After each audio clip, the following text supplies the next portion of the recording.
మోడీ గారు, రాహుల్ గాంధీ గారు 2 different parties కాబట్టి స్ట్రైట్ ఫార్వర్డ్‌గా కొన్ని కమెంట్స్ పాస్ అవుతుంటాయి. బట్ నాకేంటంటే ఒక పార్లమెంట్‌లో చాలామంది చూస్తుంటారు. అక్కడ ఒక కమెంట్ ఇస్తే దానికి రిప్లై ఇచ్చినా సరే ఒక స్ట్రాంగ్ ఇంపాక్ట్ చూయిస్తుంది. సో మీ ప్రకారము రాహుల్ గాంధీ గారు చెప్పిన మాట ఏంటి? చైనా వాళ్ళు టిబెట్ గాని, మన పర్మిసెస్ గాని చాలా ఆక్యుపై చేశారు. దీనికి కారణము జవహర్లాల్ నెహ్రూ అని చెప్పేసి మోడీ అంటారు. సో మీరేం చెప్తారు సార్ ఆన్సర్? ఇది మనం వెళ్ళాల్సింది 62కి వెళ్ళాలి, 1962.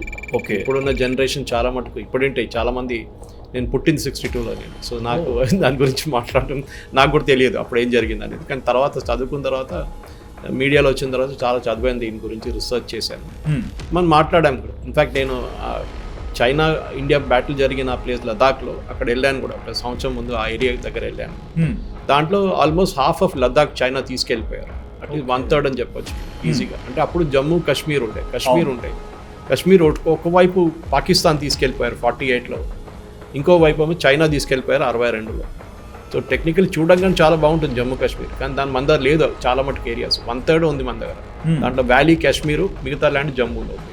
ఇటువైపు ఏమో లదాఖ్ ఉంది. ఇప్పుడు Ladakh union territory, Kashmir union territory with state legislature. కానీ లదాఖ్ ఇప్పుడంటే ఎందుకు లదాఖ్ని ఎవరు పట్టించుకోవట్లేదంటే చాలా మటుకు డెజర్ట్ ఏరియా, అంటే మొత్తం ఒక డెజర్ట్ లాగా ఉంటుంది. ఓకే. కానీ చాలా కోల్డ్ వెదర్, స్నో అవుతుంది రెగ్యులర్గా అక్కడ.